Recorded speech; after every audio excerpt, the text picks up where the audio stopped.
तो आनंद लेखनी ब्लॉग में सबका हार्दिक स्वागत है। सबके मंगल भविष्य की कामना के अनुसार आज की प्रेरणादायक विचारों के अनुसार दोस्तों, हमारे जीवन को संजोकर रखने के लिए हमें अपने जीवन में सिद्धांतों की रूपरेखा को संजोकर रखना चाहिए। नीतिगत सिद्धांत और अपनी मर्यादा के अनुकूल सिद्धांतों का अनुपालन करना और अनेक समस्याओं के आने पर भी सिद्धांतों को संजोकर रखना और किसी भी दशा में सिद्धांतों से समझौता न करना, ये मानव जीवन के लिए एक बहुत बड़ा आदर्श का मानक है। सिद्धांत विहीनता हमारे चरित्र के लिए हानिकारक होती है। उसको अगर हम सिद्धांत विहीन होकर के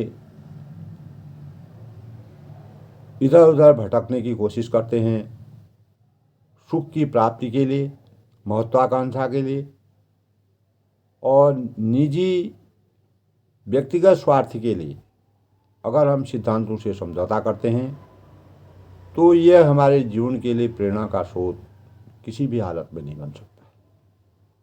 अगर हमें अपने सिद्धांतों के अनुयायी, सिद्धांतों के अनुसार कार्य करने का लक्ष्य बनाना पड़ेगा, तो हम निश्चित ही अपने जीवन को सार्थक बना सकते हैं और एक अच्छे मानव बनकर के लोक कल्याणकारी कार्य कर सकते हैं, देश की उन्नति कर सकते हैं, समाज का उत्थान कर सकते हैं। लेकिन सिद्धांत विहीनता हमारे जीवन को असमंजस में डाल देती है, हमको सदाचार से दुराचार की ओर ले जाती है, हमें दिग्भ्रमित कर देती है, हमारे अंतःकरण में बातों में नियंत्रण नहीं होता है और हमारा जीवन परिवर्तित होता रहता है। जीवन की भावनाओं में सुगमता नहीं आ पाती है। महत्वाकांक्षा और अपनी व्यक्तिगत इच्छाओं को पाने के लिए जिस प्रकार किसी पत्ते में जल डाला जाता है तो वह कभी इधर बरसता है, कभी इधर रहता है, उसका कोई अस्तित्व नहीं होता है। तो अस्तित्व विहीन हमको नहीं होना है। इसी परिप्रेक्ष्य में ऐसे सिद्धांत या नीतियाँ बनाएं ताकि समस्याएं दोबारा न हो, ऐसा हमको प्रयास करना चाहिए। नीतियाँ जहाँ किसी विशिष्ट क्षेत्र में किसी विशिष्ट कार्य के लिए तय की जाती हैं दोस्तों, वही सिद्धांत हर एक के लिए मार्गदर्शक होते हैं और इसका स्वरूप अधिक व्यापक होता है। जब नीतियों का उपयोग अनिवार्य नहीं रह जाता है तो वे बदल जाते हैं और सिद्धांत कभी नहीं बदलते। सिद्धांत दृढ़ रहते हैं, अटल रहते हैं, उनका अस्तित्व होता है, वो अस्तित्वहीन नहीं होते। नीतियाँ बहुत हैं, सिद्धांत बहुत थोड़े हैं। नीतियाँ बदलती रहती हैं, सिद्धांत कभी नहीं बदलते। दोस्तों, इस चीज़ को हमें प्रेरणा के स्रोत के रूप में अपने जीवन को चरितार्थ करना पड़ेगा। नीतियाँ निचले स्तर से, यानी अगर कोई मैनेजमेंट है तो अगर हम उस मैनेजमेंट के अंदर किसी संस्था को चलाते हैं तो हमको नीतियाँ बनानी पड़ती हैं। वह नीतियाँ निचले मैनेजमेंट और ऑपरेशनल, जहाँ पर पूरे कार्यों का संचालन होता है, मामलों के लिए अच्छी होती है। किसी नीति को हमेशा के लिए कभी नहीं पकड़ना चाहिए। अगर एक ही नीति के अनुसार हम रहेंगे तो हम अपने जीवन को सार्थक नहीं बना सकते। खास तौर से दोस्तों, तब जब यह किसी कार्यक्रम की राह पर रोड़ा बन रहा हो, और प्रगति के लिए आवश्यक परिवर्तन करने के लिए विलंब कर रहा हो। नीति का उद्देश्य स्पष्ट दिशा देना और संगठन में बेहतर प्रवाह लाना है। ये सभी आजकल के नवयुवकों के लिए एक सिद्धांत है, एक प्रेरणा का स्रोत है दोस्तों। अगर ठोस नीति पर अमल किया जाए तो कई जो हमारे रोज़मर्रा के जो हम अपने मैनेजमेंट के अंदर प्रशासनिक सेवाओं के अनुसार जो ऑपरेशन हम डेली रूटीन में जिस प्रकार के ऑपरेशन अपने दैनिक कार्य करते हैं, समस्याएं कभी नहीं आ सकती, ये निश्चित है। ये कब? जब ठोस नीतियाँ होती हैं। इसीलिए चाहे राजनीतिक स्तर हो, आध्यात्मिक स्तर हो, सामाजिक स्तर हो, अपने पारिवारिक स्तर हो, पढ़ाई का क्षेत्र हो, नौकरी का स्तर हो, सभी जगह ठोस नीतियों का परिचालन करना चाहिए। यानी कोई भी संगठन एक सिद्धांत से बनता है और हमेशा ऊंची सड़क पर चलने का प्रयास करना चाहिए। सिद्धांतों की जो रचना होती है उसकी सोच बहुत ऊंची होनी चाहिए। इस सिद्धांत का मतलब है कि जब भी हमारे अंतर्गत जो कार्य करने वाला स्टाफ है, लोगों में वाद विवाद, जवाब सवाल, तनाव या संघर्ष ये होता रहता है, तो हम हमेशा अपने स्टाफ से दोस्तों, जो भी जिसके अंदर काम करता है, ये सभी दोस्तों IAS PCS तक के लोगों के लिए प्रेरणा का स्रोत है। यह आशा रहती है कि वह दूसरों को संदेह का लाभ न देगा। और सिद्धांत किसी भी संगठन में हर एक के लिए हमेशा काम करता है, भले ही इसका मशीनों और कागज़ की प्रक्रिया से कोई संबंध न हो, परंतु इसका लोगों से पूरा संबंध होता है। किसी भी स्टाफ को प्रभावी रूप से सिद्धांत सिखाने के लिए हमें क्या करना चाहिए दोस्तों? उनका मॉडल बनाना चाहिए।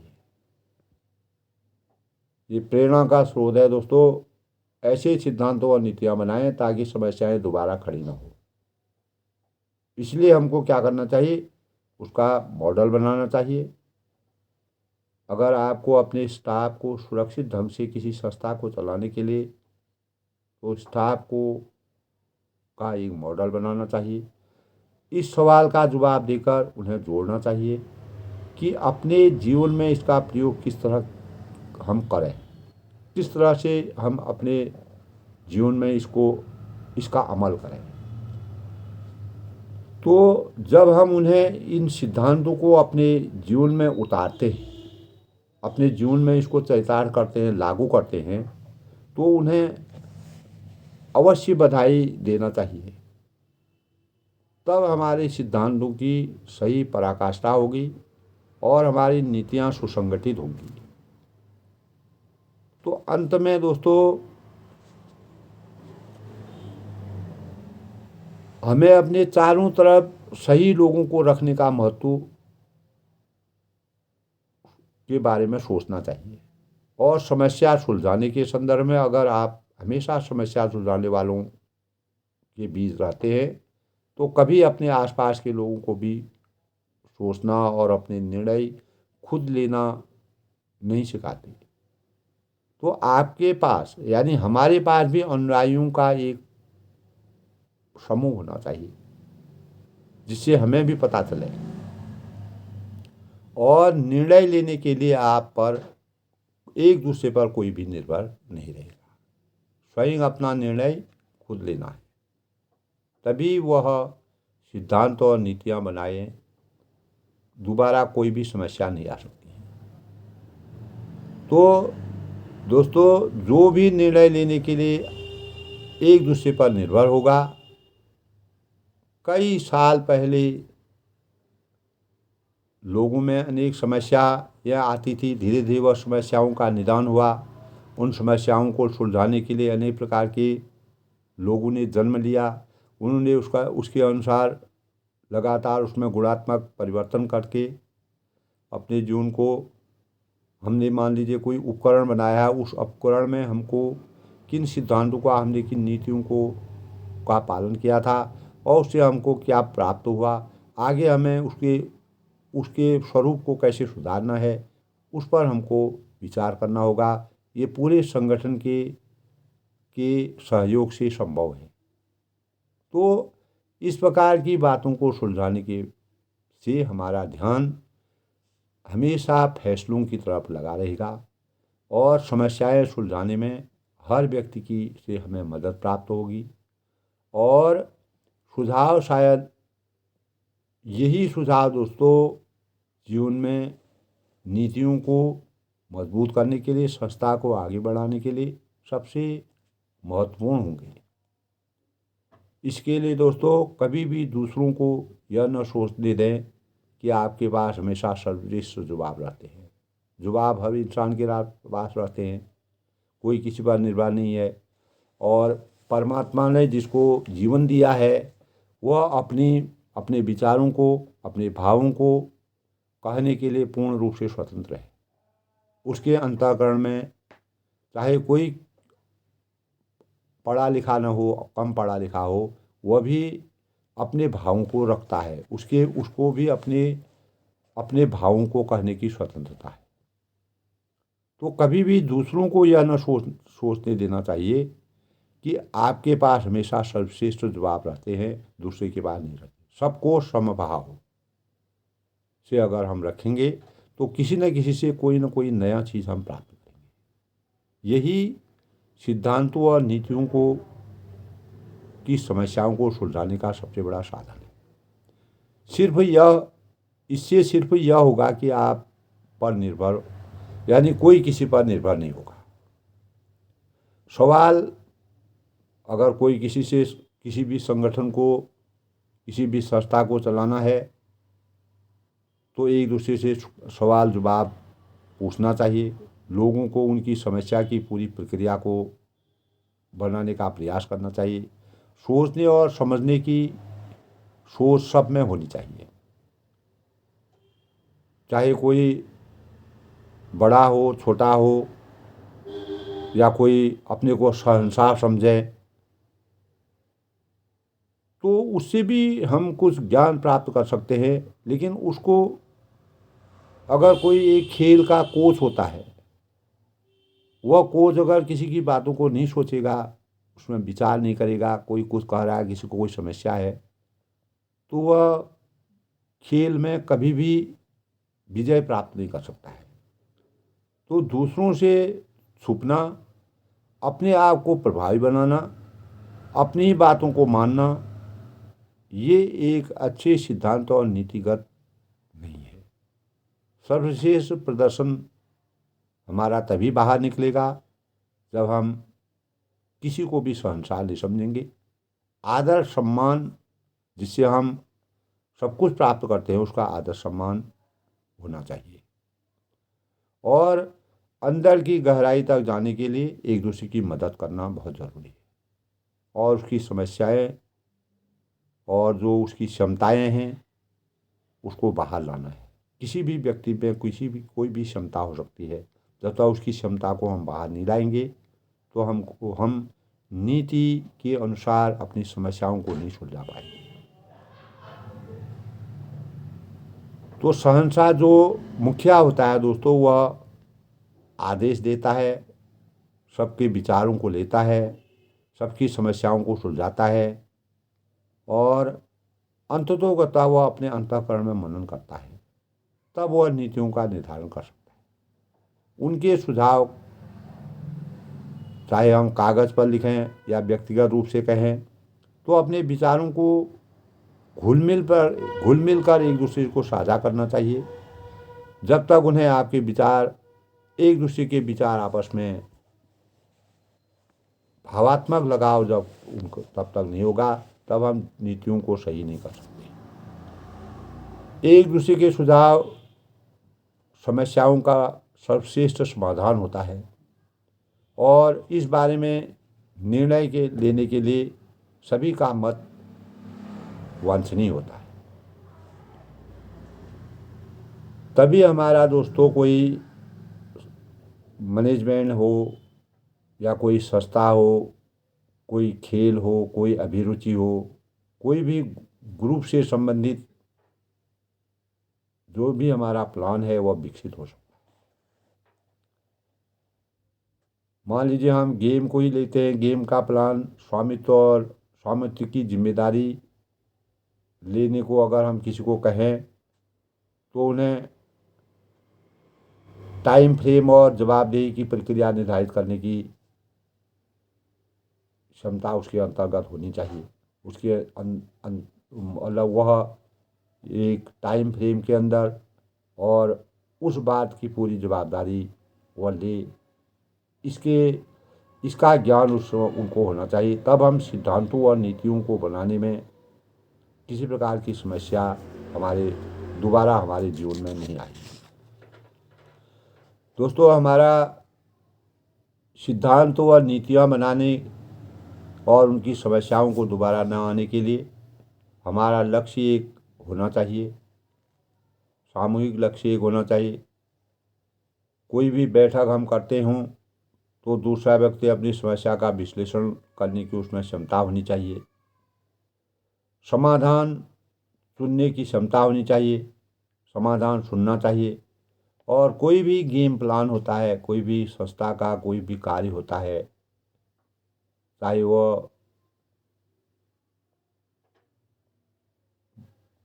धन से संबंधित हो, आर्थिक संबंधित हो, राजनीतिक हो, सामाजिक हो, किसी भी चीज़ से संबंधित हो, तो उसका हमको गेम प्लान तैयार करना और उसका स्वामित्व ले लेने का ये भाव सभी में होनी चाहिए। ऐसा होने पर हमारे साथ उसका रिश्ता और निर्भरता एक दूसरे की नहीं रहेगी। सब खुले मन से बात करेंगे, खुले मन से काम करेंगे, सब स्वतंत्र होंगे और आपस में कार्य के प्रति लगन होगी और एक दूसरे के साथ गहरा रिश्ता होगा। यही रिश्ता हमको अनेक प्रकार की चुनौतियों को, समस्याओं को का हल ढूंढने के लिए और सिद्धांतों की परिपक्वता का मानक होगा और हम सही नीतियों को बनाने में अपने लक्ष्य तक पहुंचने में सफल होंगे। नीतियाँ दोस्तों, मैंने पहले भी बताया, नीतियाँ बहुत होती हैं, सिद्धांत बहुत थोड़े होते हैं और नीतियाँ बदलती रहती हैं, लेकिन सिद्धांत कभी नहीं बदलते। सिद्धांत विहीन होना हमारे आचरण की कमजोरी है, हमारे आदर्शों की कमजोरी है, हमारे मन की कमजोरी है, हमारे विघटन की संरचना है। इसीलिए नीतियाँ संगठन में एक सिद्धांत का काम करता है। हमें हमेशा दोस्तों ऊंची सड़क पर चलने का मन बनाना चाहिए, ऊंची सोच हमारी होनी चाहिए। अगर हमारी सोच ऊंची होगी तो हम उस ऊंची सोच के लिए अपने को तैयार करेंगे। उसमें कैसे हम लक्ष्य तक पहुंचना है, कैसे हमको सफलता प्राप्त करनी है, कैसे हमको अंतिम पायदान को छूना है और उसमें हमको स्वयं का, अपने परिवार का और समाज का और देश का की उन्नति के लिए हमारे क्या नीति निर्धारण और लक्ष्य तक पहुंचने के लिए हम किस प्रकार के कार्य करके एक दूसरे के सुझाव से, एक दूसरे के सामंजस्य से कार्यों की उत्पादकता को बढ़ा सकते हैं। तो दोस्तों, नीतियाँ जहाँ किसी विशिष्ट क्षेत्र में विशिष्ट कार्य के लिए तय की जाती है, वही सिद्धांत हर एक के लिए मार्गदर्शक होते हैं। आज के प्रसंग में आनंद लेखनी ब्लॉग में सबका हार्दिक स्वागत है। सबको प्रेरणा के स्रोत के रूप में सिद्धांतों का स्वरूप अधिक व्यापक होता है। नीतियों का उपयोग उतना अनिवार्य नहीं है जितना सिद्धांतों का है। नीतियाँ बदल सकती हैं लेकिन सिद्धांत अटल रहते हैं। सिद्धांत कभी नहीं बदलते हैं। अगर हमारे सिद्धांत ठोस होंगे और रचनात्मक होंगे तो अवश्य हम अपने लक्ष्य पर पहुँचेंगे और हम किसी भी कार्य को करेंगे तो उसमें हमें सफलता निश्चित है। इसीलिए दोस्तों, सिद्धांतों से समझौता करना मानव जीवन के लिए बहुत ही हानिकारक है।